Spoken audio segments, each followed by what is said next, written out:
สวัสดีครับวันนี้เราจะมารีวิวเป้พกพาจากโกเน็กนะครับซึ่งเป็นเป้พกพาขนาด35ลิตรน้ำหนักเพียงแค่300กรัมเท่านั้นเองนะครับเรื่องมันมาจากว่าผมอยากจะหาเป้เบาๆสักใบหนึ่งที่เอาไว้ใช้สำหรับทริปสั้นๆ1-2 วัน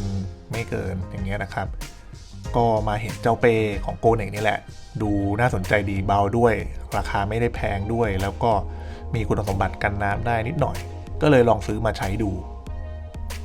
ตัวเป้ก็จะเป็นทรงถุงกระสอบนะครับข้างบนจะมีเวลโครเอาไว้ปิดปากถุงไม่ให้เปิดนะครับแล้วก็จะลงไปถึงก้นเป้เลยนะครับซึ่งแบบนี้มีข้อดีก็คือถ้าเราใส่ของไม่เต็มเนี่ยเราก็สามารถม้วนปากถุงเนี่ยลงไปได้อีกหน่อยทำให้เป้มันกระชับมากขึ้นหรือถ้าเราใส่ของที่มีลักษณะยาวหรือของที่มันล้นเป้ออกมาเนี่ยเราก็สามารถเปิดเจ้าปากถุงนี้ได้นะครับแต่ข้อเสียก็คือเป้เนี่ยใครก็เปิดได้นะครับถ้ามีของมีค่าก็ไม่ควรจะใส่เป้ประเภทนี้นะครับเพราะมันล็อกไม่ได้แล้วก็จะมีถุงที่เอาไว้เก็บของที่เราใช้บ่อยๆสามารถเปิดซิปจากด้านหลังแล้วก็หยิบใช้งานได้ทันทีตัวสายคาดเนี่ยจะไม่มีฟองน้ำรองรับรวมถึงตัวเป้เนี่ยไม่ได้มีโครงเนื่องจากเป็นเป้พกพาสามารถม้วนเก็บได้ถ้าเราใส่ของเยอะๆก็อาจจะทำให้สาย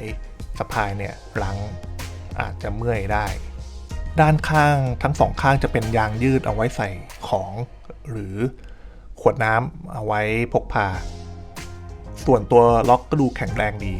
ทางผู้ผลิตบอกว่าตัวเป้เนี่ยทำจากไนลอนแล้วก็มีคุณสมบัติกันน้ำระดับหนึ่งก็คือเป็นละอองน้ำซึ่งผมก็ทดลองแล้วก็สามารถใช้ได้จริงตามที่ผู้ผลิตอ้างแต่ว่าถ้าเป้ถูกน้ำมากเกินไปหรือ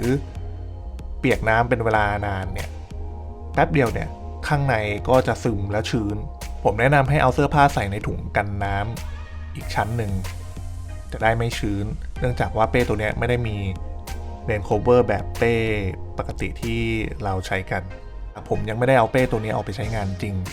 ก็คิดว่าเป้ตัวนี้น่าจะเหมาะเป็นเป้ใบที่2ก็คือเป็นเป้พกพาเหมือนที่เขาออกแบบมานั่นแหละครับเวลาที่เราไปเที่ยวแล้วของมันเยอะเกินเราก็สามารถหยิบเจ้าเป้ตัวนี้ออกมาใช้เป็นเป้ใบที่2ได้ส่วนจะใช้แทนเป้หลักได้หรือเปล่าผมยังไม่ได้ลองใช้ก็ยังสอบไม่ได้แต่ดูจากวัสดุแล้วก็ดูทนทานดีน่าจะพอใช้งานได้สำหรับเดย์ทริป1-2 วันนะครับเดี๋ยวถ้ามีโอกาสได้ลองใช้งานจริงแล้วเดี๋ยวจะมาอัปเดตให้ฟังอีกทีว่าใช้งานได้เป็นอย่างไรบ้างนะครับสำหรับวันนี้ก็ต้องขอบคุณมากครับสวัสดีครับ